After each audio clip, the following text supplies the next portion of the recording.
Police கஸ்டடின்னு போடுறான். Police custody யார் போடுறா? போலீஸ் கஸ்டடி யார் போடுறா? எஃப்ஐஆர் போட்ட அந்த கோட்டூர்புரம் காவல் நிலையத்துக்காக போடுறாங்களா, இல்லை இந்த 3 பெண் அதிகாரிகள் சிறப்பு இதுக்கு போடுறாங்களாங்கிறதே வெளில சொல்ல மாட்டேங்கிறாங்க. போலீஸ் நீங்கள் பண்ணக்கூடாதுன்னு தானே அது ஒரு தனி குழுவாக நியமித்தாங்க ஹைகோர்ட்டு. அப்புறம் என்ன போலீஸ் கஸ்டடினா உங்களுக்கு எடுக்கிறீங்களா, அங்கே எடுக்கிறீங்களா? அப்போ இந்த 3 பெண் அதிகாரிகள் விசாரிக்கிற அத்தனை விஷயமும் உங்களுக்கு போயிருமே, கமிஷனருக்கு போயிருமே.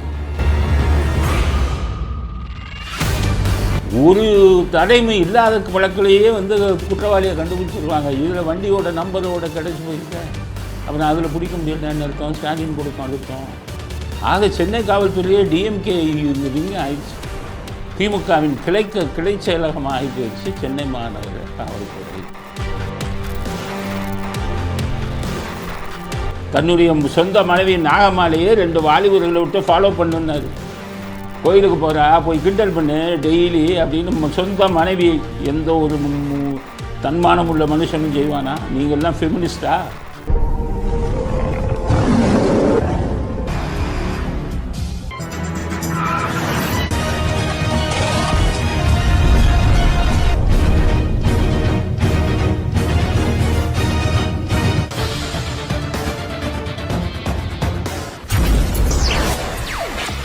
வணக்கம். இன்றைய அரசியல் ஆடுகளத்திற்கு உங்கள் அனைவரையும் அன்புடன் வரவேற்கிறோம். இன்றைக்கி முக்கியமான செய்திகள் என்ன அப்படின்னு கேட்டிங்கன்னா, அந்தசார் கேஸில், அதாவது அண்ணா யூனிவர்சிட்டி அண்ணா பல்கலைக்கழக மாணவி பாலியல் பலாத்கார வழக்கில், ஞானசேகரன் வழக்கில் தில்லுமுள்ளு செய்வது வெளியில் வந்துருக்கு. தில்லுமுள்ளு, அதிகாரிகள் டார்ச்சர், ஆதாரங்களை மறைக்கணும், இந்த மாதிரி பல விஷயங்கள் நடந்துக்கிட்டு இருக்குது அப்படிங்கிறது வெட்ட வெளிச்சமாக வந்துடுச்சு. எப்படின்னா, உயர்நீதிமன்றம் சிறப்பு புலனாய்வு பிரிவுன்னு ஒன்று போட்டாங்க. சிறப்பு புலனாய்வு பிரிவு. அதில் உயர்நீதிமன்றம் மிகப்பெரிய தவறை செஞ்சுருக்காங்க. நீதிபதிகள் எப்படி கோட்டை விட்டாங்கன்னு தெரியல. எப்படின்னா, அது எதுக்கு சிறப்பு புலனாய்வு பிரிவுக்கு போச்சு? உயர்நீதிமன்றம் எப்போ அதை தானாக முன்வந்து எடுத்தாங்க? கமிஷனர் அதில் அந்த சார்லாம் யாரும் இல்லை, இதில் சம்மந்தப்பட்ட ஒரே ஆள் தான் அப்படின்னு ஒரு குண்டை தூக்கி போட்டார். அப்போ தான் உயர்நீதிமன்றம் இதில் ஆளுங்கட்சிக்கு துணை போடுறாங்க அதிகாரிகள், உண்மையை மறைக்கிறாங்க, உண்மையான ஆளை கண்டுபிடிக்கணும் அப்படின்னு சொல்லி ஒரு புலனாய்வு டீமை உருவாக்குனார். புலனாய்வு அதிகாரிகள் குழுவை உருவாக்குனாங்க ஹைகோர்ட்டில். அங்கே தான் கோட்டை விட்டாங்க. புலனாய்வு பிரிவு அதிகாரிகள் 3 பெண் அதிகாரிகள் யாரை போட்டாங்க?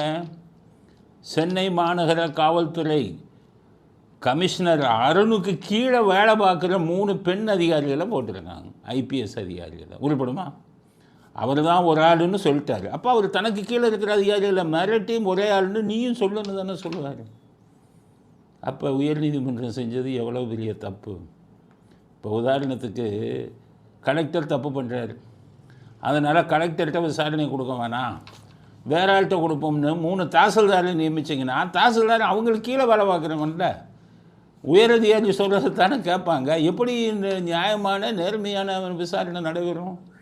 அதே மாதிரி இந்த 3 டெபுட்டி கமிஷனர், 3 பெண்கள், அவங்க 3 பேரும் எல்லாம் கன்ஃபர்டு. இவங்க டிஎஸ்பியிலேருந்து வந்தவங்க, அப்படி தான் இருக்கும். டிஎஸ்பியிலேருந்து வந்தவங்க 3 பெண்கள். அவங்க எங்கே வேலை பார்க்குறாங்க? சென்னை மாநகர காவல்துறையில் துணை கமிஷனராக இருக்காங்க 3 பேரும். துணை கமிஷனர் யாருக்கு கீழே வேலை பார்க்குறாங்க? அருண் கமிஷனருக்கு கீழே வேலை பார்க்குறாங்க. அப்போ அருண் கமிஷனர் ஒரு விஷயத்தை சொல்லிட்டா, துணை கமிஷனருக்கிட்ட இப்படி செய்யு அப்படின்னு சொல்லி நான் சொன்னது மாதிரி சொல்லுன்னு சொன்னாங்கன்னா வாயை பொத்திட்டு பண்ணிட்டு போயிடுவாங்களே. அப்போ விசாரணை எப்படி ஒழுங்காக நடக்கும்? இதுக்காகத்தான் உச்சநீதிமன்றம் என்ன சொன்னாங்க, இந்த மாதிரி பாலியல் வழக்குகளில் சிபிஐக்கு அனுப்பாதீங்க, வருஷக்கணக்கில் கட்டி போட்டுருவான். அதனால் வேறு மாநிலத்தில் உள்ள ஐபிஎஸ் பெண் அதிகாரிகளை நியமிங்கன்னாங்க. இந்த மாநிலத்தில் இருந்தால் இங்கே இருக்கிற அதிகாரிக்கு பயப்படுவாங்கள்ல. அப்போ நீங்கள் தமிழ்நாடு சென்னை காவல்துறையில் இருக்கிற அதிகாரிகளையே, கமிஷனருக்கு கீழே வேலை பார்க்குற அதிகாரிகளையே நீங்கள் விசாரிக்க விட்டால் என்ன ஆகும்? இல்லை, தமிழ்நாட்டில் காவல்துறையில் சிறப்பு பிரிவுன்னு இருக்குது, சிபிசிஐடி. அந்த மாதிரி அவங்கெல்லாம் சென்னை காவல்துறை கண்ட்ரோலில் வரமாட்டாங்க. அதில் இருந்த அதிகாரிகளை போட்டிருந்தால் கூட கொஞ்சம் சுதந்திரமாக செஞ்சுருப்பாங்க. இப்போ கமிஷனர் அருண் என்ன சொல்கிறாரோ அதைத்தான் செஞ்சுக்கிட்டு இருப்பாங்க. அதனால தான் இப்போ பிரச்சனை வந்துடுச்சு. இன்றைக்கி என்ன வந்துடுச்சு, தில்லுமுள்ளு டார்ச்சர் எல்லாம். அதாவது சைஃபர் கிரைமில் டிஎஸ்பியாக இருக்கார். அவர் என்ன பண்ணிட்டார், அந்த பிரிவு, இந்த சிறப்பு புலனாய்வு பிரிவு விட்டு என்னை வெளியில் அனுப்புங்கன்னு கடிதம் கொடுத்துட்டு போலீஸ் இது பதவியவே ராஜினாமா பண்ணிட்டார். அப்போ அவருக்கு எவ்வளோ பெரிய அழுத்தம் வந்திருக்கும்.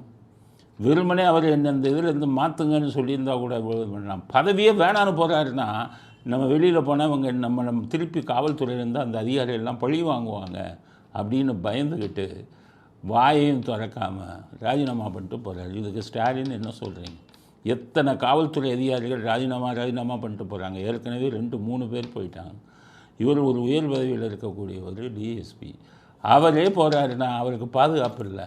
அவரை மிரட்டுறாங்க, அவரை டார்ச்சர் பண்ணுறாங்க. இதை உண்மையை எப்படி மாற்றி சொல்லுங்கிறாங்க. இந்த 3 பெண்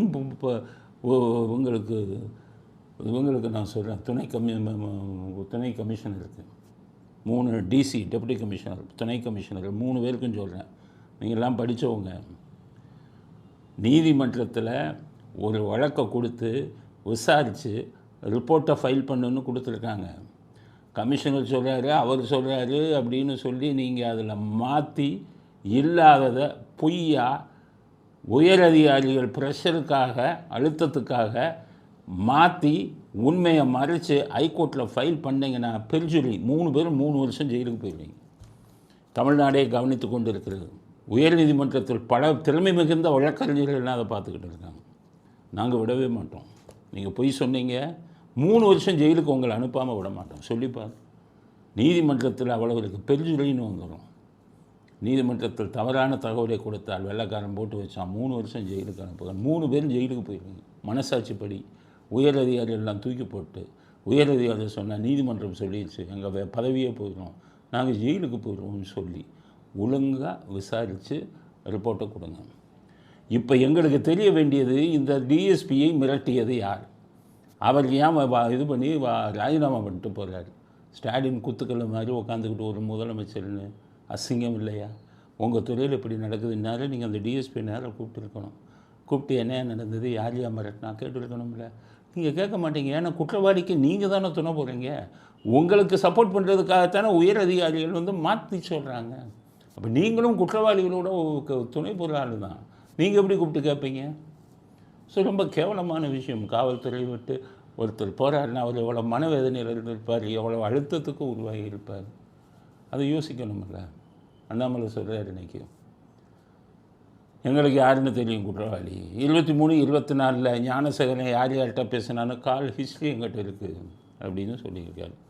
அண்ணாமலைக்கு சொல்கிறேன், நீங்கள் ஒரு போலீஸ் ஆஃபீஸர் இருந்தாலும் சொல்கிறேன், கால் ஹிஸ்ட்ரி இருந்தால் லொக்கேஷனோடு எடுக்கணும். லொக்கேஷனுங்கிறது என்னென்னா, அந்த கால் ஹிஸ்ட்ரி வரும்போது எந்த இடத்துலேருந்து அவன் பேசினான், எந்த மொபைல் டவர் லொக்கேஷன்லேருந்து பேசினான்னு அதில் வரும். அதை எடுங்க.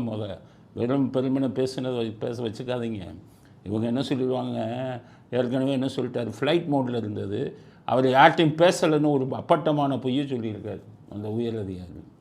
இப்போ நீங்கள் இதை எடுத்தீங்கன்னா அவன் ஃபோனை வீட்டில் வச்சுட்டு போயிட்டான், வேறு யாரும் எடுத்துகிட்டு போயிட்டாங்கம்பாங்க.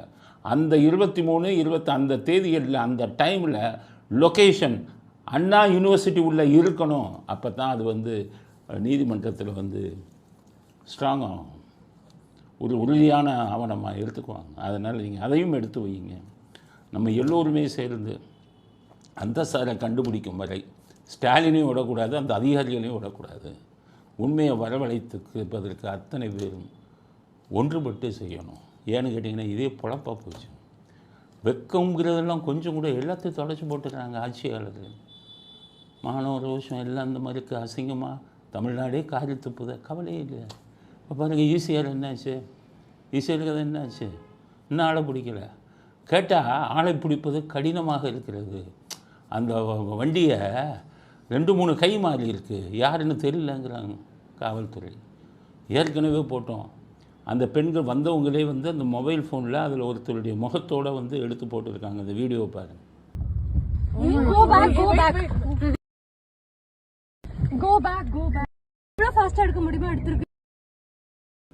முகத்தோடு தெரிகிறார். அப்போ பிடிக்கிறதுல உங்களுக்கு என்ன பிரச்சனை? அதனால் காவல்துறை வந்து பிடிச்சிடுதுங்க. இல்லைன்னா ராஜினாமா பண்ணிட்டு போயிருங்க. எனக்கு இந்த போஸ்ட்டுக்கு லாயக்கு இல்லைன்னு ராஜினாமா பண்ணிட்டு போயிருங்க. வெக்கம் இல்லாமல் ஒருவனை பிடிக்க முடியலைன்னு சொல்கிறீங்களே. வண்டி நம்பர் இருக்குது. 3-4 பேர்கிட்ட மாறினாலும் யார்கிட்ட விற்றா அடுத்த கை யாருக்கு மாறிச்சு, கடைசியாக யார் கையில் இருந்ததுன்னு ஆர்டிஓவில் நான் எடுத்து கொடுக்கவா? காவல்துறைக்கு நான் எடுத்து கொடுக்கவா? ஒரு தடைமை இல்லாத வழக்கிலேயே வந்து குற்றவாளியை கண்டுபிடிச்சிருவாங்க. இதில் வண்டியோட நம்பரோட கிடச்சி போயிருக்க, அப்புறம் அதில் பிடிக்க முடியலன்னு அர்த்தம். ஸ்டாலின் கொடுக்கும் அழுத்தம். ஆக சென்னை காவல்துறையே டிஎம்கே இந்த விங்க ஆயிடுச்சு. திமுகவின் கிளை செயலகமாக ஆகி போயிடுச்சு சென்னை மாநகர காவல்துறை. இப்போ ஸ்டாலினுக்கு என்ன சொல்கிறேன்னா, உங்களுக்கு தெரியும் ஈசிஆரில் குற்றவாளி யாருன்னு தெரியும். யார் இந்த சார் தெரியும். அதில் உங்கள் பதவியில் இருக்கக்கூடிய அமைச்சர்கள் உங்கள் விவிஐபி இருந்ததுனால காட்டி கொடுத்தா நம்ம மானம் போயிருந்து பயப்படுறீங்க. அன்றைக்கி சொன்னீங்களே நீங்கள் ஞானசேகரன் இதில் சட்டசபையில், ஸ்டாலினுக்கு தான் கேட்குறேன். ஞானசேகரன் எங்கள் கட்சியில் உறுப்பினர் அல்ல, அவர் எங்களுடைய ஆதரவாளர். எப்படி பேசுனீங்க? இப்போ ஈசிஆரில் வந்து கலந்துக்கிட்டாங்களே அந்த பெண்களை இது பண்ணி, அவங்க உங்கள் கட்சியில் உறுப்பினரா இல்லை ஆதரவாளரா? அதை சொல்லுங்கள். அவங்க பேர் என்ன? அதை சொல்லுங்கள். உங்கள் கட்சி உறுப்பினராக இருந்தால் என்ன பதவி அவங்களுக்கு? ஏன்னா கொடி கட்டிட்டு வரானே, கொடி கட்டிட்டு வந்தாலே அவன் பதவியில் இருப்பான். சாதாரண திமுக தொண்டர்கள் யாரும் கொடி கட்டிட்டு வர முடியாது. கொடி கட்டினான், கார் வச்சுருக்கானா 10 லட்சம் 20 லட்சம் கொடுத்து பதவியை கொடுத்துருப்பீங்க. என்ன பதவியை கொடுத்தீங்க? ஜாபர் சாதிக்கு ஒரு பதவி கொடுத்தீங்க, ஞானசேகரனுக்கு ஒரு பதவி கொடுத்தீங்க. இந்த ஈசிஆரில் வந்தவனுக்கு என்ன பதவி கொடுத்தீங்க? அவன் கார் ஒன்றில் கொடியோடு வரான். அவன் பேர் என்ன பதவி கொடுத்தீங்க? அந்த பதவி கொடுக்குறதுக்கு அவன்கிட்ட எத்தனை லட்சம் பணம் வாங்கினீங்க? இதெல்லாம் முதல்ல நாட்டு மக்களுக்கு சொல்லுங்கள். ஸ்டாலின் இல்லைன்னா நீங்கள் குற்றவாளிக்கு துணை போகிற மாதிரி தானே அர்த்தம். ஸ்டாலினுக்கு நான் ஒரு சவால் விடுறேன். நீங்கள் ஒரு முதலமைச்சராக இருங்க, எதாக இருக்குங்க, நீங்கள் ஒரு கட்சிக்கு தலைவர், உங்களுக்கு சவால் விடுறேன். உங்கள் கட்சியோடைய அத்தனை 1.5 கோடிங்கிறீங்கள உறுப்பினர்களை லிஸ்ட்டு கொடுங்க. இல்லை உங்கள் கட்சி நிர்வாகிகள் ஒரு 1.5 லட்சம் பேர் இருக்கான், அவனுடைய லிஸ்ட்டு கொடுங்க. எல்லாத்துக்கும் கைரேகை எடுத்து நானே ஏற்பாடு பண்ணி ஸ்கேன் பண்ணி எல்லா கைரேகை எடுத்து காவல்துறை ரெக்கார்டில் இருக்கக்கூடியதில் அதில் எத்தனை பேர் என்னென்ன குற்றவாளிகள் என்னென்ன வழக்கில் சம்மந்தப்பட்டிருக்கான்னு 2 நாளில் உங்களுக்கு கொடுக்குறேன். அப்போ அத்தனை பேரையும் கட்சியை விட்டு வளர்க்குறீங்களா? 1.5 கோடி தொண்டர்களுக்கும் எடுத்து கொடுங்க. அத்தனை குற்றவாளிகளும் உங்கள் கட்சியில் தான் இருக்கான். 1.5 லட்சம் பேர் இப்போ ரெக்கார்டில் இருக்கான். 1.5 லட்சம் to 2 லட்சம் பேர் இருக்கான் போலீஸில். அந்த 2 லட்சம் பேரும் உங்கள் கட்சியில் தான் இருப்பான். குறைஞ்சது பாதி பேரும் உங்கள் கட்சியில் இருப்பான். இந்த முதல்ல களையெடுப்பு விஷயத்தை நீங்கள் செய்யுங்க. இதில் திருமாவளவன் இது கொடுக்குறாரு முட்டு. இந்த மாதிரிலாம் ஒரு தலைவர்கள் என்ன சொல்கிறாருன்னா, காரில் திமுக கொடி வைத்திருப்பதனால் மட்டுமே அவர்கள் திமுகவை சேர்ந்தவர்கள் இல்லை. இப்படி ஒரு மனிதர் பேசுகிறத யாராச்சும் கேட்டிருக்கீங்களா? வண்டியிலே ஒரு கட்சி கொடியை கட்டியிருப்பதால் அதற்கு கட்சி பொறுப்பாக முடியாது. ஒரு குற்றம் நடந்து விட்டது, பெண்கள் பாதிக்கப்பட்டிருக்காங்க, துரத்தி வந்திருக்கான், பெண்கள் வந்து காவல்துறையிட்ட புகாரை கொடுத்துட்டு நம்பிக்கையோடு காத்திருக்காங்க. எதையுமே வெளியிலையும் சொல்ல மாட்டேங்கிறாங்க. நிருபர்கள் கேட்குறாங்க, காவல்துறை இப்படி சொல்லுதுன்னா இல்லை அப்படி சொல்லியிருக்க மாட்டாங்களே அப்படிங்கிறாங்க. அப்படின்னா காவல்துறை மேலே எவ்வளோ நம்பிக்கை வச்சுருக்காங்க பாருங்கள். இல்லைங்க நீங்கள் தான் போயிடுச்சிங்கன்னா அப்படி காவல்துறை சொல்லியிருக்க மாட்டாங்களே, நாங்கள் தான் எல்லாத்தையுமே சொல்லிட்டோம்னு வெகுளியாக காவல்துறை மேலே எவ்வளவு நம்பிக்கை வச்சுருக்காங்க பாருங்கள். ஸ்டாலின் அந்த துறையை எவ்வளவு சீரழிச்சுக்கிட்டு இருக்காருன்னு பாருங்கள். சில அதிகாரிகள் அந்த துறையை எப்படி சீரழிச்சுக்கிட்டு இருக்காங்கன்னு பாருங்கள். அந்த பெண்கள் வச்சுருந்த நம்பிக்கைக்கு நீங்கள் செய்யக்கூடிய நம்பிக்கை துரோகம் இல்லையா? இன்னும் பிடிக்க முடியலை அப்படின்னு எல்லாம் சொல்கிறது ரொம்ப கேவலமான விஷயம். ஒன்று மாற்றி ஒன்று வருது. அதனால் நான் சொல்கிறது என்னன்னு கேட்டிங்கன்னா, ஸ்டாலின் அவர்கள் இவருங்க இந்த இதில் ஈடுபட்டது யார் அப்படிங்கிறத நாட்டு மக்களுக்கு சொல்லணும். ஞானசேகரன் தான் மந்திரி சம்மந்தப்பட்டிருக்கான்னு பண்ணுறீங்க. அண்ணாமலைக்கு சொல்கிறேன், நாங்கள் சொல்லுவோம், நீங்கள் முன்னாடியே சொல்கிறதுல தப்பு இல்லை. ஹைகோர்ட்டுக்கு சீஃப் ஜஸ்டிஸுக்கு சீல் வச்ச லெட்டர் அனுப்பிடுங்க. யாரும் ஒன்றும் உங்களை அசைக்க முடியாது. அதனால் எல்லாரும் சேர்ந்து அந்த பெண்களுக்கு நீதி வழங்கணும். முதல்ல அண்ணா பல்கலைக்கழகத்தில் பண்ண பெண்ணு வந்து பாவம், தனி பெண்ணு. அந்த பெண்ணு காலேஜ் காம்பஸை விட்டு வெளியில் வரல, காலேஜுக்குள்ளேயே தான் ஒரு நண்பரோடு பேசியிருக்கு. இவங்க ஈசிஆரில் வந்தவங்க கூட 3-4 பேர். அவர்களும் இது பண்ணக்கூடியவங்க தான். அவர்களுக்கும் நீதி கிடைக்கணும்.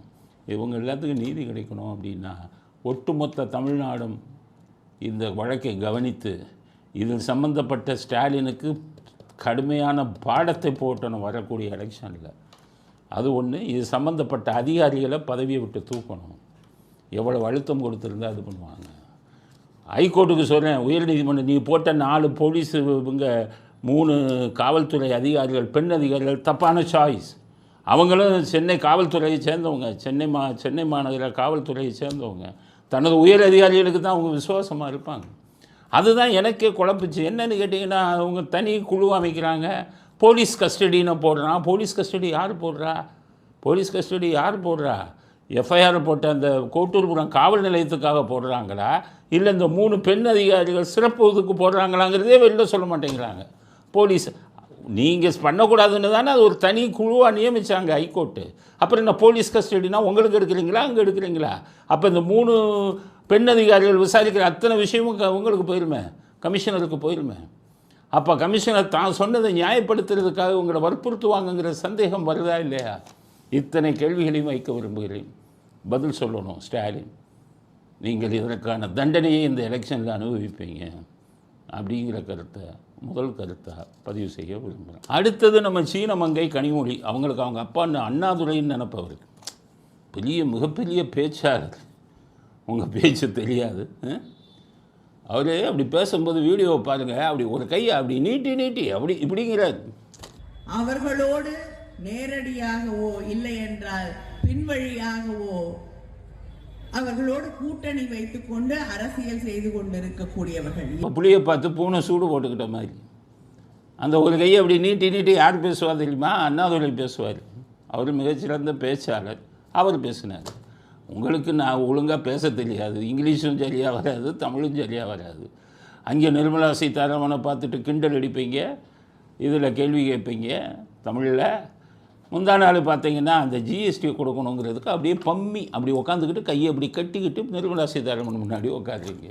உங்கள் வீராதி வீரர்கள் பேச்சு தெரியாது. அண்ணாதுரைன்னு நினப்பு அப்படி கையை தூக்குறாங்க, தூக்கி பேசுகிறாங்க. அண்ணாதுரை எல்லாருக்கும் தெரிஞ்சுக்கோங்க, பழைய கதைகள் அப்பப்போ வரும்போது சொல்லணும்ல. அந்த அண்ணாதுரை கையை தூக்கி பேசுகிறது பார்த்தீங்கன்னா, சென்னையில் மவுண்ட் ரோட்டில் ஒரு சிலை இருக்குது அண்ணாதுரை. அந்த சிலையிலே அப்படி நின்றுக்கிட்டு ஒரு கையை தூக்கிட்டு தான் பேசுவார். ஒரு கை தூக்கி பேசக்கூடியவர். இந்த ஒரு கை தூக்குறது கதை என்னாச்சுன்னா, இதில் வந்தது. இதில் நம்ம சட்டசபை அப்போ அண்ணாதுரை எதிர்கட்சியாக இருக்கும்போது, காங்கிரஸ் ஆளுங்கட்சியாக இருக்கும்போது சட்டசபையில் உட்காந்துட்டு அண்ணாதுரை கையை தூக்கி அப்படி ஒரு வரையில் காமிச்சு பேசினார். அப்போ எல்லாம் சொன்னாங்க, என்ன மேடைன்னு நினைப்பா, பொதுக்கூட்ட மேடையில் தான் கையை தூக்கி இது பண்ண, சட்டசபையில் பேசுகிறீங்க, ஒழுங்காக பேசுங்கலாம் சொன்னாங்க. அதை அனந்தநாயகி சொன்னார், என்ன அண்ணாதுரை ஒத்த வரல நீட்டி காமிக்கிறீங்களே, சிறுநீர் வருதா, வந்தால் போயிட்டு வாங்கன்னாங்க. யார்? பெண் எம்எல்ஏ அவர், பெண் மந்திரியாக இருந்தவர் அனந்தநாயகி. ரொம்ப மிகவும் வேகமாக செயல்படக்கூடியவர். மயிலாப்பூர் தொகுதியில் இருந்தவர் தேர்ந்தெடுக்கப்பட்டவர். சென்னை மயிலாப்பூரில் மிகச்சிறந்த பேச்சாளர். அது ஒரு பெண்ணுன்னு பார்க்காம, என்ன சிறுநீர் வருதா, என்ன இப்படி கையை சிறுநீர் வந்தால் போயிட்டு வாங்கலன்னு சொல்கிறார். அதுக்கு இந்த கருணாநிதி என்ன பேசினார் தெரியுமா? அவங்கெல்லாம் பெண்ணியத்தை பற்றி பேசுவாங்க. இவங்க அந்த சீனமங்கையின் அந்த மீட்டிங்கிலே பேசியிருக்காங்க. ஃபெமினிஸ்ட் யார்? பெரியார் இஸ் அ ஃபெமினிஸ்ட்னா பெண்களுக்கு ஆதரவானவராம். தந்தை பெரியாரை தாண்டி ஒரு ஃபெமினிஸ்ட்டை நான் படித்ததில்லை. அந்த அளவுக்கு பெண்களுக்காக சிந்திக்கக்கூடிய எல்லா தடைகளையும் உடைத்தறி, அது எதுவாக இருந்தாலும் என்று சொல்லக்கூடிய ஒரு சிந்தனையாளரை, ஒரு ஃபெமினிஸ்ட்டை நான் இதுவரை பார்த்ததில்லை. ஆண் பெண்ணுங்களுக்கு சமம் இது வேணும்னு சொன்னவரான். அவங்க சொல்கிறாங்க ஈஸ் அ ஃபெமினிஸ்ட் அப்படிங்க. உங்கள் லட்சணத்தை, உங்கள் ஈவேரா ஃபெமினிஸ்டாக இல்லையாங்கிற லட்சணத்தை அவருடைய முதல் மனைவி நாகமாட்ட போய் கேளுங்க. தன்னுடைய சொந்த மனைவி நாகமாலையே 2 வாலிபர்களை விட்டு ஃபாலோ பண்ணுன்னாரு. கோயிலுக்கு போகிறா, போய் கிண்டல் பண்ணு டெய்லி அப்படின்னு சொந்த மனைவி எந்த ஒரு தன்மானம் உள்ள மனுஷனும் செய்வானா? நீங்கள்லாம் ஃபெமினிஸ்டா? உங்கள் கதை வண்டவாளம் பூரா என்கிட்ட நிறைய இருக்குது, ஒன்றா விடுறேன். அப்போ ஃபெமினிஸ்ட்டுங்கிறீங்கள, இதுக்கு பதில் சொல்லுங்கள். அப்போ இவர் அண்ணாதுரை இப்படி பேசும்போது அனந்தநாயகி சொன்னாங்க, என்னங்க இது இது இல்லை, பொதுக்கூட்ட மேடை இல்லை, சட்டசபை. நார்மலாக பேசுங்க. இந்த பொதுக்கூட்ட பேசுகிறீங்களே, இன்னும் சிறுநீர் வருதா? ஒத்த விரலையே காமிக்கிறீங்களே. ஏன்னா இதில் பள்ளிகளில் இதிலெல்லாம் சிறுநீர் வந்ததுன்னு வைங்க, மாணவர்கள் வந்து வாத்தியார்கிட்ட போய் ஒரு விரலை காமிப்பாங்க. ஒரு விரலை காமிச்சா சிறுநீர் வருதுன்னு அர்த்தம். வாத்தியார் என்ன சொல்கிறார்? சரி போயிட்டு வாப்பாம்பார். கிராமங்களில் இங்கே இருக்கிறவங்களுக்கு தெரியுமா, அந்த ஒத்த விரலை காட்டுறது சிறுநீர் போவதற்காக காட்டுவாங்க. அது மாதிரி ஒரு ஒத்த விரலை காமிச்சு பேசணுன்னே அனந்தனை என்ன சிறுநீர் வருதா, போயிட்டு வாங்கன்னு சொல்லும்போது இந்த கருணாநிதி பெண்ணியத்தை பற்றி பேசக்கூடியவங்க இவங்க என்ன சொன்னார் தெரியுமா அனந்தநாயை பற்றி? அண்ணாவுக்கு தான் சிறுநீர் வருது, அந்த நேரம் பார்த்து நீங்கள் ஏன் வாயை திறக்கிறீங்க? எவ்வளவு கேவலமான விஷயம் பாருங்கள். எவ்வளோ இப்போ இவங்கெல்லாம் பெண்ணியத்தை பற்றி பேசுவாங்க. இவர்களை வந்து இந்த அம்மா பெருமையாக பேசுது, கையை வந்து அண்ணாதுரை மாதிரி அப்படியே கையை நீட்டி பேசுது. அதில் என்ன சில விஷயம் சொல்லியிருக்குன்னா, சீமான் ஈவேராவை பற்றி பேசுகிறேன், கூலிக்காரன்னு சொல்லு. ஈவேராவை பற்றி பேசுகிறவன்லாம் கூலிக்காரன் அப்படிங்க. தமிழன் தமிழன் தமிழன் என்று சொல்லிக்கொண்டு தமிழர்களை கொச்சைப்படுத்தக்கூடிய, தமிழர்களை இழிவுபடுத்தக்கூடிய, தந்தை பெரியாரை இழிவுபடுத்தக்கூடிய சில கூலிக்காரர்களை எதிர்த்து அரசியல் செய்ய வேண்டிய ஒரு நிலைக்கு அவர் தள்ளப்பட்டிருக்கிறார். பணி கனிமொழிக்கு சொல்கிறேன், உங்கள் ஈவேராவே ஒரு கூலிக்காரன், அது தெரியுமா உங்களுக்கு? ஒவ்வொரு மீட்டிங்கும் போனால் எடைக்கு எடை இது நாணயம் வாங்குவார். அப்போ கூலிக்கு வேலை செய்கிற மாதிரி தானே அர்த்தம். ஒரு இதுக்கு விழாவுக்கு போனால் ரூபாய் வாங்கிட்டு அந்த விழாவுக்கு போனால் நீ கூலி வாங்குறன்னு தானே அர்த்தம். அப்போ உண்மையான கூலிக்காரன் யார்? உங்கள் ஈவேரா. அவர் கூலிக்காரன் சொன்னோன்னு இந்த அம்மாவுக்கு எவ்வளோ புத்துக்கிட்டு வருது கோபம். உங்கள் அப்பா அவரை பார்த்து என்ன சொன்னார்? கருணாநிதி ஈவேராவை விமர்சித்து பேசுபவன் கூலிக்காரன்னா உங்கள் அப்பா கூலிக்காரரா? 1966 சட்டசபையில் ஈவேராவை இது தேசிய பாதுகாப்பு சட்டத்தில் கைது பண்ணுங்கன்னு சொன்னார். அப்போ உங்கள் அப்பா கூலிக்காரரா? ஆக உண்மையான கூலிக்காரர் உங்கள் ஈவேரா தான். போகும் இடமெல்லாம் பிச்சை எடுத்தவர். இவ்வளோ பணம் கொடு எடைக்கெடை ஏலக்காய் கொடு எடைக்கெடை நாணயம் கொடுன்னு கேட்டு பெற்றவர். அவருக்கு அதை பிச்சை எடுக்கிறது தான். இப்போ அவர் தான் உண்மையான கூலிக்காரன். அவரை பேசுபவர்களெல்லாம் தாக்கி பேசுபவர்கள் எல்லாம் கூலிக்காரர்கள் என்று சொன்னால் முதல் கூலிக்காரன் உங்கள் தந்தை தான். அவர் தான் சட்டசபையில் அவர் வந்து தேசிய பாதுகாப்பு சட்டத்தில் கைது செய்ய சொன்னார். அடுத்து கனிமொழி இன்னும் நிறைய உலகிருக்காங்க, ஒன்றுக்கு பதில் சொல்லணும்ல. ஏன்னா எதிர்க்கட்சி எவனும் பேச மாட்டான், பேச தெரியாது. இதுக்கெல்லாம் பதில் சொல்லணும்ல எதிர்க்கட்சி தலைவர், ஒருத்தனும் பேச மாட்டான். அதனால் நம்ம பேசுவோம். நிறைய பேர் சொல்கிறாங்க நீங்கள் தான் எதிர்க்கட்சின்னு. இருந்துட்டு போகுது. மக்களுக்கு உண்மையை சொல்லுவோம். அடுத்து என்ன சொல்கிறாங்க? 2 சொல்கிறாங்க. தமிழ் துரோகி, தமிழின துரோகி. ஈவேராவை திட்டுறவங்க தமிழ் துரோகியான், தமிழின துரோகி 2ஆக பிரிக்கிறாங்க. இதில் தமிழ் துரோகியை எடுத்துக்குவோம். முதல் தமிழ் துரோகி வந்து கனிமொழி தான். ஏன்னு கேட்டிங்கன்னா 1.5 லட்சம் இலங்கை தமிழர்களை கொன்று குவித்த ராஜபக்சேட்ட போய் விருந்து சாப்பிட்டு வந்த நீங்கள் முதல் தமிழ் துரோகி நீங்கள் தானே. நீங்களும் உங்கள் கூட வந்தவங்களும் தான் முதல் தமிழ் துரோகி. நீங்கள் இன்னொரு ஆளை பார்த்து தமிழ் துரோகிங்கிறீங்களா? ஈவேராவை திட்டின ஆளை பற்றி சொல்கிறீங்களா? தமிழ் துரோகி நீங்கள். தமிழின துரோகி உங்கள் அப்பா. 1.5 லட்சம் தமிழ் மக்களை இங்கே கொண்டுகிட்டு இருக்கான், இங்கே உட்காந்து உண்ணாவிரதம் இருக்கேன்ட்டு இப்போ சிதம்பரத்தை பேசிட்டு அதெல்லாம் ஒன்றும் இல்லைன்னு சிதம்பரம் சொல்லிட்டாருன்னா 1/2 மணி 2 மணி நேரத்தில் எந்திரிச்சு வந்த ஆளாச்சே. அவர் அன்றைக்கி நினைச்சிருந்தால் அந்த 1.5 லட்சம் அப்பாவி இலங்கை தமிழர்களை காப்பாற்றிருக்கலாம்ல. அத்தனை பாவங்களும் உங்கள் தந்தையை தான் போய் சேரும். அப்போ உண்மையான தமிழ் துரோகி நீங்கள் ராஜபக்சேட்ட விருந்து சாப்பிட்டதுனால. உண்மையான தமிழின துரோகி உங்கள் அப்பா. காரணம் தமிழ் மக்கள் படுகொலை செய்யப்படும் போது வேடிக்கை பார்த்தவர். அவர் ஒரு தமிழின துரோகி அப்படிங்கிறத புரிஞ்சுக்காங்க. அடுத்தது சொல்கிறாங்க, அவங்க அண்ணனுக்கு கண்ணு கட்டிய தூரம் வரை எதிரிகள் இல்லையா. பேர் சொல்லக்கூடிய ஒரு எதிரி கூட அவர் கண்ணுக்கு தெரியாத ஒரு இடத்திலே அவர் நின்று கொண்டிருக்கிறார். ஆனா தமிழ் துரோகிகளை எதிர்த்து யாருமே எதிரி இல்லை, எல்லா அட்ரஸ் எல்லாம் போயிட்டாங்களாம். நான் என்ன சொல்கிறேன், சீனமங்கைக்கு ஒட்டுமொத்த தமிழ்நாட்டு மக்களுமே உங்கள் அண்ணனுக்கு எதிரி. எதிர்க்கட்சியில் தலைவர் இல்லைன்னா நீங்கள் அவங்க வந்து உங்கள் அண்ணன் ஜெயிச்சுடுவாருன்னு அவசியம் இல்லை. ஒட்டுமொத்த தமிழ்நாடும் உங்கள் அண்ணனுக்கு எதிரி. ஒட்டுமொத்த பெண்கள் சமுதாயம் உங்கள் அண்ணனுக்கு எதிரி. இந்த மாதிரி பெண்கள் பாதிப்பை வந்து வேடிக்கை பார்த்துக்கிட்டு இருக்காருல்ல. ஆனால் அது எல்லாத்துக்கும் மேலே என்ன சொல்கிறேன், நீங்களே உங்கள் அண்ணனுக்கு எதிரி, உங்கள் குடும்பமே உங்கள் அண்ணனுக்கு எதிரி. எனக்கு நல்லா நிறைய விஷயங்கள் தெரியும். உங்கள் அம்மா என்ன சொல்லுவாங்க, கனிமொழி மனசாட்சியில் கை வச்சு சொல்லுங்கள், உங்களுக்கு தான் கடவுள் நம்பிக்கை இல்லைம்பீங்க. திருப்பதி பெருமாளை பார்த்துட்டு வந்துக்கிட்டு பொம்மை மாதிரி வச்சுருக்காங்கன்னு சொல்லி நடித்த ஆள் இல்லை நீங்கள். அத்திவரதற்கெல்லாம் போய் க்யூவில் நின்னீங்களே உங்கள் குடும்பம் எல்லாம். ஆனால் அதனால் சொல்கிறேன், உங்களுக்கும் வெளியில் மனசாட்சி இல்லை. உங்கள் அம்மா உங்கள் அண்ணனை விஷம்னு சொல்லுவாங்களா இல்லையானு உங்கள் அம்மாட்ட கேட்டுப்பாருங்க. விஷம்னு சொல்லுவாங்க. அப்போது உங்கள் ஸ்டாலினுக்கு எதிரியே உங்கள் வீடு தான்.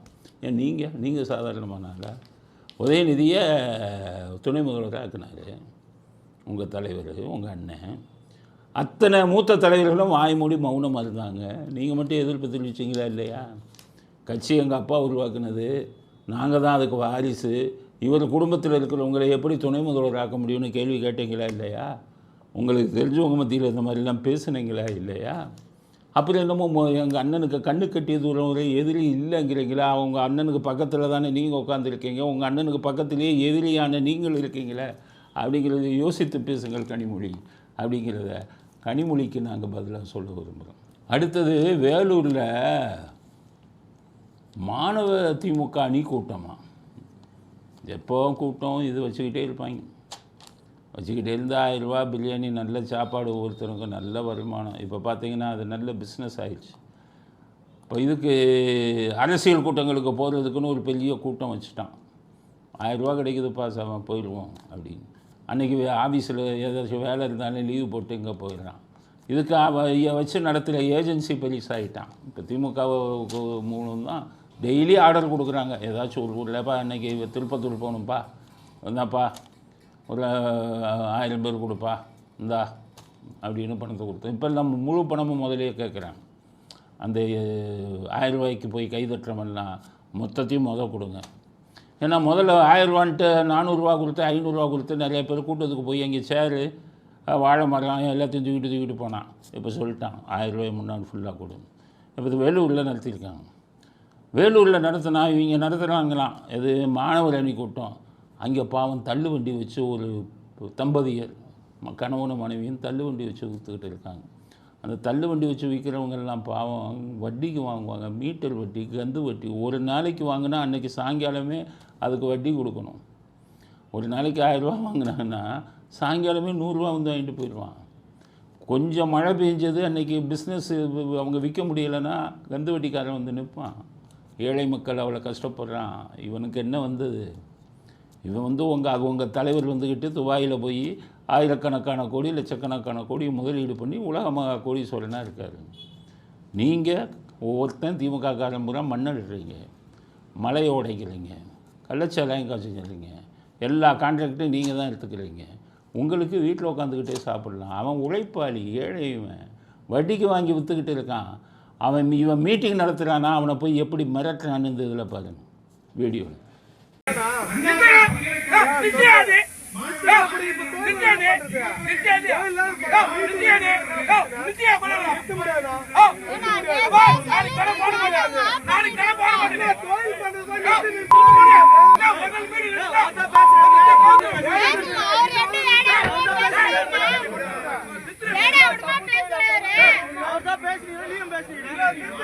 ஸோ இவன் மீட்டிங் நடத்தினா அங்கே பிஸ்னஸ் பண்ணக்கூடாதான், எல்லாம் வெளியே போட்டுறாங்கிறான். எவ்வளோ பெரிய அராஜகம்!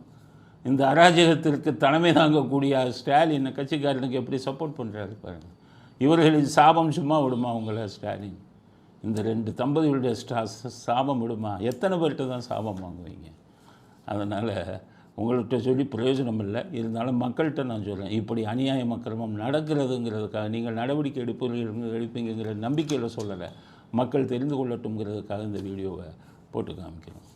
ஈரோடு கிழக்கு இடைத்தேர்தல் நடக்குது. அங்கே வட மாநில தொழிலாளர்கள்லாம் நிறைய வந்திருக்காங்கண்ணா, அவங்க ஓட்டு போடணும். இவங்க பார்த்திங்கன்னா எங்கும் தமிழ் எதிலும் தமிழ்னு சொன்னவங்க ஹிந்தி போஸ்டர் ஒட்டியிருக்கான். ஈரோட்டில் இருக்கக்கூடிய இந்த போஸ்டரை பாருங்கள். ஈரோட்டில் திமுகவுக்கு ஓட்டு போடுங்கன்னு ஹிந்தியிலே போயிருக்கான். ஒரு காலத்தில் கள்ளக்குடி கொண்ட கருணாநிதி வாழ்கவேன்னு பாட்டு போடுறான். கள்ளக்குடியில் போய் ரயில் தண்டவாளத்தில் படுத்தாரு உங்கள் அப்பா. எதுக்கு? இந்தி வரக்கூடாது அப்படின்னு. இருமொழி கொள்கை இன்னமும் எல்லா பேரும் சொல்லிக்கிட்டு இருக்கான். திமுகவில் இருக்கிறவன், மதிமுகவில் இருக்கிறவன் எல்லா பேரும் இந்தி இருமொழி கொள்கை, இந்தியே வேணாம், இருமொழி கொள்கை தான். அத்தனை திராவிட வகுங்களும் சொல்லிக்கிட்டு இருக்காங்க. அதிமுக எம்ஜிஆர் ஜெயலலிதாலாம் அதை பற்றி பேசலை. இவங்க தான் இன்னும் சொல்லிக்கிட்டே இருக்கான் இருமொழி கொள்கை அப்படின்னுட்டு இருக்கான். ஆனால் வெக்கம் இல்லாமல் ஈரோடு கிழக்கில் போய் ஹிந்தியில் போஸ்டர் விட்டுறான். அப்போ என்னது, இவங்க நடத்துகிற ஸ்கூல்லலாம், இவங்க குடும்பம் நடத்துகிற ஸ்கூல்லலாம் சிபிஎஸ்சி தான், எல்லாம் ஹிந்தி. அவங்க பிள்ளைங்க பூரா பேரன் பேத்திங்க அத்தனையும் ஹிந்தி தான் படிக்குது. ஆனால் நாட்டுக்கும் வருது அவன் சொல்லுவான் இருமொழி கொள்கை, இந்தியை படிக்காத அப்படின்ட்டு ஹிந்தியில் போஸ்டர் விட்டுறான். அப்போ எவ்வளோ பெரிய பச்சோந்தித்தனம் என்பதை நாம் புரிந்து கொள்ள வேண்டும் அப்படிங்கிறதுக்காக இந்த செய்தியை பகிர்ந்து கொள்ள விரும்புகிறோம். சனாதன சக்திகளை விரட்டி அடித்தவர் பெரியார் அப்படிங்கிறார் நம்ம திரும்ப. டெய்லி அவங்களே வாயை கொடுத்துட்றாங்க, வாயை திறந்துடுறாங்க. அப்போ நம்ம திட்ட வேண்டியது தான் இருக்குது. சனாதன சக்திகளை விரட்டி அடித்தவர் பெரியாராம். சனாதன சக்தியில் முதல் இடத்துல நிற்கிறவங்க பிராமணர். அப்போ பிராமணர்களை விரட்டி அடித்தவர் உங்கள் பெரியாரா? பிராமணர்களை எப்படி விரட்டினார்னா பூணூலை வெட்டினார், குடுமையை கட் பண்ணுவேன்னாரு, குடுமையை கட் பண்ணார். முத்துராமலிங்க தேவர் வந்த உடனே தான் ஓடினார். இல்லைன்னா இங்கே ஸ்ரீரங்கத்தில் பாவம் அவங்கள ஒரு வழி பண்ணியிருப்பாங்க. தாடியை வெட்டுடான்னாரு, ஆளையை காணாம் ஒருத்தனையும். இன்றைக்கி ஒவ்வொருத்தரும் இந்த ஈவேராவுக்கு கொடி பிடிக்கிறீங்களா? அன்னைக்கு அவர் கேட்ட கேள்விக்கு ஒருத்தனை. அதை இப்போ பார்த்தீங்கன்னா அந்த முத்துராமலிங்க தேவர் பேரில் இந்த சந்தையை தான் மாற்றினாங்க. அது வேறு ஒன்றுமே இல்லை. ஏன் மாற்றினாங்கன்னு சொல்லி நிறைய பேர் கண்டனம் தெரிவித்தாங்க. நம்ம கூட என்ன சொன்னோம், தேசியவாதி அவரை போய் மாற்றினீங்கன்னு. ஏன் மாற்றினான்னா, அன்றைக்கி என்ன சொன்னார், வருங்காலத்தில் தமிழ்நாடு நீசர்களால் ஆளப்படும்னு சொன்னார்ல. அந்த நீசர்கள்லாம் வந்தான் நம்மளை அந்த காலத்திலே கண்டுபிடிச்சி நீசர்கள்னு சொல்லிட்டாருன்னு சொல்லி அந்த கோபத்தில் தான் அவர் பேரை தூக்கினாங்க. அதே மாதிரி இப்போ அந்த சனாதானம் அதை ஈவேரா தான் ஒழிச்சாராம். யார் இவர் சொல்கிறார், நம்ம திரும்ப ஈவேரா ஒழிச்சாரா? சனாதனத்துக்கு தலைமை தாங்கின பிராமணர்களுக்கு பூணூல் அறுத்தின பெரியார் ஈவேரா. இன்னொன்று என்ன பண்ணார், அதாவது பாம்பையும் பாப்பானையும் கண்டால் பாப்பானை அடின்னு சொன்னவர், சனாதனத்தை ஒழிக்கணும்னு சொன்னார். ஆனால் ட்ரஸ்ட்டில் இருக்கிற அத்தனை வீடுகளையும் வாடகைக்கு விடும்போது பார்ப்பனர்களாக பார்த்து கொடுத்தார். எவனும் தெரிஞ்சுக்க மாட்டான், கண்டுக்க மாட்டான். நம்ம ஆளுங்க மோப்பம் முடிச்சுட்டாங்க. அவர்கிட்டயே போய் நீட்டினாங்க மைக்க. பாப்பானையும் பாம்பையும் கண்டா பாப்பான அடின்னு சொன்னீங்களே, இப்போ வெறும் பார்ப்பனர்களாக பார்த்து உங்கள் ட்ரஸ்ட்டு வீடை விடுறீங்களே அப்படின்னு கேட்கும்போது திருமாவளவன் உங்களுக்கு தான் சொல்கிறேன், உங்கள் ராமசாமி என்ன பதில் சொன்னார் தெரியுமா? ஐயோ அவன் தான் ஏன் ஒழுங்காக வாடகை கொடுக்குறான், நம்ம ஆளுங்க மற்றவனை கூட்டிகிட்டு வந்தால் காலி பண்ண மாட்டேங்கிறான், வாடகையும் கொடுக்க மாட்டேங்கிறான். பச்சோந்தித்தனத்தின் உச்சம். மேடைகள்லேயும் வெளியிடங்கள்லேயும் பிராமணனை அடி அவனை அழிக்கணுங்கிறது, இவருக்கு வாடகை வரணும், ட்ரஸ்ட்டு வீடுகளை வாடகைக்கு விடணுங்கும் போது பார்ப்பனர்கள்னு சொன்னான். இங்கே சனாதனத்தை ஒழித்து கிழிச்சார் உங்கள் பெரியார், உங்கள் ஈவேரா. திருமாவளவன் இதுதான் சொல்கிறேன், பக்க ஆப்பர்ச்சுனிசம், சந்தர்ப்பவாதம். இதுதானே பண்ணிக்கிட்டு இருந்தாங்க. எல்லாம் கூட்டமாக சேர்ந்துக்கிட்டு ஒரு பெரிய இந்திரன் சந்திரன்னு போடுவீங்க. நாங்கள் யாரும் அவர் மோசமானவர்களும் சொல்லக்கூடாது ஆதாரத்தோட. ஊரை முட்டாளாக்கிக்கிட்டு இருப்பீங்க. நாங்கள் மக்களுக்கு உண்மை நிலையை தெளிவுபடுத்தக்கூடாது. அந்த சினிமாக்காரனும் சும்மா இருக்க மாட்டேங்க. அந்த பார்த்திபன் ஒரு நடிகரான், அவர் பெரிய அரெஸ்ட்டு. ஈவேரா இல்லாமல் ஈவேரா இவருக்கு நம்ம சீமானுக்கு கூட இப்போ அரசியல் பேசுகிறதுக்கு ஈவேரா தான் துணையாக இருக்கார். ஈவேரா தனி ரகம் அப்படிங்கிறது. ஈவேரா அதை ஃபாலோ பண்ணதுனால தான் அவர் என்ன நிலைமையில் இருக்காருன்னு உங்களுக்கு தெரியுமா? ஈவேராவை ஃபாலோ பண்ணவன்லாம் குடும்பம் ஒழுங்காக இருக்காது. ஈவேராவை பார்த்திபன் குடும்பத்தை பார்த்துக்கங்க, மனைவி போயிட்டாங்க, குழந்தைகள் தனியாக இருக்குது, இவர் மட்டும் தனியாக உட்காந்துருக்காரு. காரணம் ஈவேரா அதை ஃபாலோ பண்ணதுனால. ஈவேரா அதை பின்பற்றினவன் பூரா அப்படி தான் மென்டலாகிடுறான், குடும்பம் போயிடுது. அதான் ஈவேராவை பின்பற்றுறது உங்கள் திராவிட பூரா 2 பொண்டாட்டி இன்னொருத்தர் பொண்டாட்டி இப்படி தானே போயிட்டு இருக்கீங்க. அதனால் இப்போ சினிமாக்காரங்களும் பாருங்கள், உனக்கு ஒழுங்காக படத்தை எடுக்கணும், இத்தனை வருஷம் இதில் இருந்துக்கிட்டு கடனில் இருக்கார், வாடகை வீட்டில் இருக்கார், உங்கள் வாழ்க்கையவே அமைக்க தெரியல, மனைவி குழந்தைகள்லாம் பிரிஞ்சு இருந்துக்கிட்டு ஈவேரா பற்றி உங்கள் சொந்த வாழ்க்கையை பற்றி பேசுங்க, சொந்த வாழ்க்கையை சிந்திங்க மிஸ்டர் பார்த்திபன். ஈவேராவுக்கு வந்துட்டார். ஈவேராவை பற்றி என்ன தெரியும்? ஈவேராவை பற்றி பேசுகிறவன்லாம் ஈவேரா என்னென்ன சொன்னாரோ அதெல்லாம் நீங்கள் வாழ்க்கையில் ஃபாலோ பண்ணீங்கன்னு அர்த்தம். அவன் தான் ஈவேராவை பற்றி பேசுவான். வாழ்க்கையில் அதை ஃபாலோ பண்ணாதவங்க தான் எங்களை போன்றவர்கள் தான் எதிர்த்து கொண்டிருக்கிறோங்கிறத திருமாவளவனுக்கும் சரி இந்த நடிகர் பார்த்திபனுக்கும் சரி அதுக்கு பதிலாக பதிவு செய்ய விரும்புகிறோம். இத்துடன் இன்றைய அரசியல் ஆடுகளம் நிறைவு பெறுகிறது. மீண்டும் நாளை புதிய செய்திகளுடன் உங்களை சந்திக்கிறோம். நன்றி, வணக்கம், ஜெயந்த்.